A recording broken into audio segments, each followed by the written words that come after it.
진흙 마케팅이라고 들어보셨어요? 나뭇잎 마케팅. 난 등산 간다 그러고 각자 집에서 나오셔서 산까지는 가요. 딱 거기까지 가시는 거죠. 그런데 우리 신발에 흙이 안 묻잖아요. 그래서 산에 있는 같은 성질의 진흙 같은 것들을 이렇게 좀 이렇게 발판에다 놔두고 지나가시면서 등산화에다 묻히시는 거죠.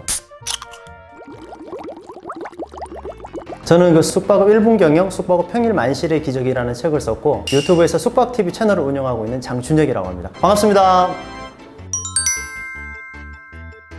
불륜 커플들이요, 티가 나죠. 만약에 이제 진짜 뭐 부부가 오거나 연인이 왔다 그러면 너무나도 숙박업소에 온 게 당연한 거잖아요. 그냥 투숙을 하러 왔기 때문에 전혀 어색하지가 않아요. 뭐 와서 어떤 객실 있대? 뭐 일반실, 특실? 뭐 이걸로 해. 뭐 괜찮네. 라든지 뭐 적극적으로 이렇게 한다면, 불륜이 왔을 때는 두 분 중에 한 분은 노출이 안 되시려고 굉장히 노력을 하세요. 뭐 계속 이렇게 숨는다든지 아니면 얼굴을 누가 봐도 이렇게 피한다고 피하고 계신데 거기는 CCTV가 있어서 다 이제 오히려 더 잘 찍히는데, 그런 경우들도 있고 분위기가 조금 다르죠. 밖에서는 뭐 손을 잡고 다닌다든지 뭐 이런 경우가 있고, 부부면은 냉랭하게 다닌다든지 뭐 이런 경우가 있지만, 숙박업소에 오면 오히려 반대로 티를 안 내시려고 서로 모른 척 이렇게 대면대면하게 이렇게 들어가시는 경우가 많이 있어요. 벽 보고 서 계신 분들도 있고, 엘리베이터가 이렇게 약간 문이 있고 이렇게 약간 이렇게 나와 있잖아요. 프론트가 여기 있다 그러면 목소리 이렇게 숨어서 계신 분들도 계시고, 아니면 엘리베이터 보고 아예 이제 프론트 쪽은 바라보지 않는 분들도 계시고, 이제 그런 걸로 이분들이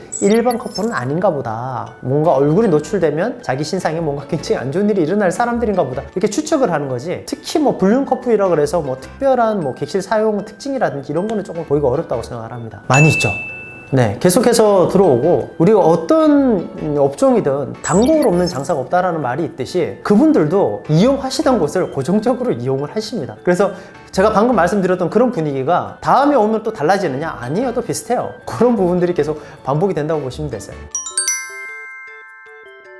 추측을 해볼 수가 있겠죠. 보면은 이게 저분들이 뭐 아니냐 그러면 그분들은 조금 티가 나요. 물론 사랑에는 뭐 국경도 없고 나이도 없다 그러지만, 야 저거는 누가 봐도 저건 너무 이상한데 라는, 딸뻘도 안 되실 것 같은데, 더 차이 날 것 같은데 라고 하는데 대면대면하게 이제 숙박업소로 같이 객실로 들어가는, 그리고 정기적으로 방문하시는 뭐 그런 분들이 계십니다. 대화가 별로 없어요. 프론트에 와가지고 아마 대화를 하면 둘의 관계성이 나오잖아요. 대학생 남녀가 왔다 그러면 그들의 대화만 딱 봐도 얘들은 뭐 어디서 만났나 보다, 뭐 어떤 친구들인가 보다 딱 나오는데, 그런 분들은 대화가 별로 없어요. 그냥 결제하고 들어가시거든요. 그리고 객 시간을 다 채우는 경우는 극히 드뭅니다. 암암리에 두 분이 뭐 합의하신 그런 게 있지 않을까라는 생각이 드는데, 추측을 할 뿐이죠. 이거는 뭐 그냥 다시 제 생각일 뿐입니다. 아니길 바랍니다. 되게 재밌는 질문인데요.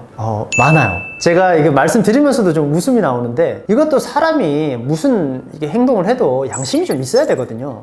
아무리 봐도 그 일대에는 산이 없는데 등산복을 입고 등산화를 신고 배낭을 짊어지고 남녀 커플 두 분이 들어오세요. 여기 너무 양심 없는 거 아닌가요? 그래서 그분들이 오셔가지고 객실을 이용하시고, 산에 올라간다고 나와서 이제 다른 산을 타시는 것 같아요. 그래서 객실을 긴 시간 동안 이용을 하시고 두 분이 다시 이제 각자 집으로 향하시겠죠? 그렇게 이용을 하시는 분들도 계시고, 이런 이야기도 들었어요. 제가 실제로 보지는 못했습니다만은 진흙 마케팅이라고 들어보셨어요? 진흙 마케팅, 나뭇잎 마케팅. 동호회나 이렇게 이제 만나가지고 난 등산 간다 그러고 각자 집에서 나오셔서 산까지는 가요. 딱 거기까지 가시는 거죠. 그런데 우리가 산까지 가는 건 다 도로고 아스팔트잖아요. 우리 신발에 흙이 안 묻잖아요. 그래서 산에 있는 같은 성질의 진흙 같은 것들을 이렇게 좀 이렇게 발판에다 놔두고 지나가시면서 등산화에다 묻히시는 거죠. 묻히고 뭐 나뭇잎 같은 것들도 가방에 한두 개 꽂혀 있어야 자연스럽잖아요. 그래서 등산로 인근에 있는 숙박업소는 뭐 진흙 마케팅이나 나뭇잎 마케팅 같은 고객 맞춤 서비스를 하고 있는 그런 숙박업소도 있다고 들었습니다. 그 고객이 왔다 가서 다음 이제 어떤 여성분이 오셨어요. 굉장히 화가 나서 오셨어요. 따라오신 거예요. 아마 그 남자분의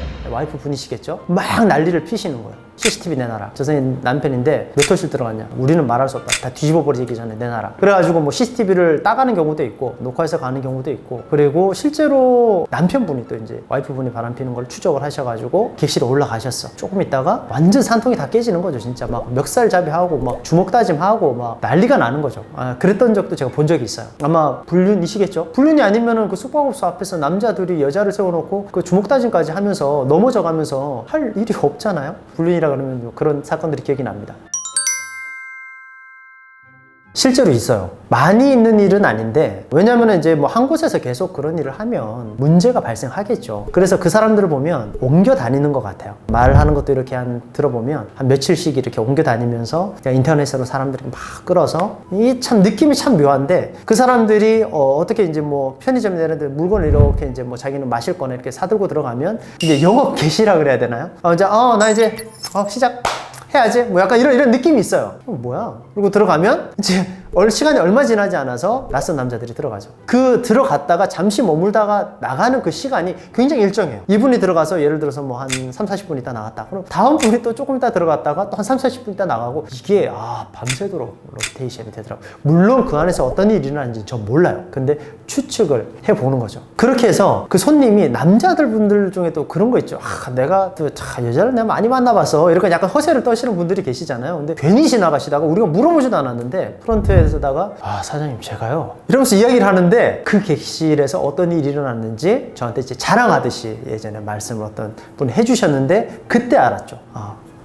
네, 거기까지 제가 말씀드렸지만 이게 옮겨 다니시는 것 같아요. 짧게 옮겨 다니시는 것 같아요. 봤을 때 뭐 한 2일, 3일? 한 요 정도? 그래서 객실 좀 이상한데? 라는 느낌을 받을 때쯤이면 아마 그분들은 또 옮겨 가실 거고, 그때도 그랬었던 것 같아요. 그때도 좀 뭔 객실이지? 그러다가 둘째 날에 어제랑 또 똑같네? 그랬는데 이제 그 다음날 그거구나. 그런데 저거 어떡하지? 저거 신고를 해야 되나? 그러는데 딴 데 또 가셨으니까, 퇴실하셨으니까 아마 옮겨 다니시기 때문에 아마 실질적인 접반은 어렵지 않을까라는 생각이 들어요. 솔직히 말씀을 드리면 그 경계선은 잘 모르겠어요. 그 법이 있다고 해서 사람들이 할 행동을 하지 않고, 그 법이 없다 그래서 안 할 사람이 하고, 그런 경우는 아닌 것 같아요. 그게 법이 있고 없고를 떠나서 할 사람은 다 각자의 선택에 따라서 하지 않을까라는 생각이 듭니다. 특별히 그걸 그 연도를 경계를 해서 뭐 많다 적다라고 말하기는, 제가 그 전에도 이제 숙박업에 있었고 그 후에도 있었는데 딱히 뭐 말하기는 좀 어려운 것 같아요. 그냥 분류는 꾸준히 있었다, 이렇게 말씀드릴 수 있을 것 같습니다. 어떤 숙박업소든지 약간 뭐 예를 들어서 10팀에 한두 팀이 그런 팀이다 라고 하면 그런 비율이 어디에나 유지가 되는 것 같아요. 많아졌다가 적어졌다가 이런 게 아니라, 이 사람들이 안 오면 또 다른 또 이제 그렇잖아요. 만약에 항상 우리가 숙박업소를 가지 않더라도 그 숙박업소 매출은 항상 비슷한 액수로 매월 비슷하거든요. 월에 따라서 조금 기복은 있겠지만 비슷해요. 그 이야기는 어떤 숙박업소든지 불륜 커플이 오는 그 빈도나 그런 것들은 아마 비슷하지 않을까라는 생각이 듭니다. 제가 얼마 전에 이제 영상을 하나 올렸었는데, 뉴스 기사를 제가 좀 이제 기본으로 해서 그때 말씀 좀 드렸었거든요. 근데 뉴스 기사에서도 이제 그 심각성을 얘기를 하더라고요. 근데 시대적 흐름을 보면 과거에 우리 비디오방이라고 막 한 90 몇 년도에 있었어요. 근데 그때 당시에는 청소년도 출입이 가능했습니다. 그때 청소년 친구들도 많이 갔었던 기억이 나고, 뭐 영화를 봤다더라. 물론 영화만 보진 않았겠죠. 그래서 그 비디오방에 청소년도 가능했었지만, 시간이 지나면서 문제가 많이 생기면서 이런 것들은 성인만 이제 출입할 수 있도록 변경이 됐고, 아마 이 멀티방이라는 것도 그런 과도기가 아닐까 싶어요. 처음에는 뭐 그 안에서 스낵을 즐기고 뭐 라면을 먹고 그 다음에 뭐 게임을 하는 정도, 영화 보는 정도에서 그쳤지만, 점점 이게 오픈했을 때와는 다르게 어둠의 영역으로 점점 들어가는 느낌이 있다 그러면 아마 법적으로 이런 것들은 문제가 돼서 통제를 하지 않을까라는 생각이 듭니다. 아마 그 과도기에 있는 것 같습니다. 숙박업소에서 할 수 있는 것은 고객님들께 안전하고 깨끗하고 편안한 객실을 제공하는 것밖에 없기 때문에, 사실 그 객실을 어떻게 이용할지는 오롯이 고객님들의 선택이시거든요. 그래서 여러분들께서 안전하게 숙박업소를 잘 이용을 하셨으면 좋겠다라는 생각을 해봅니다.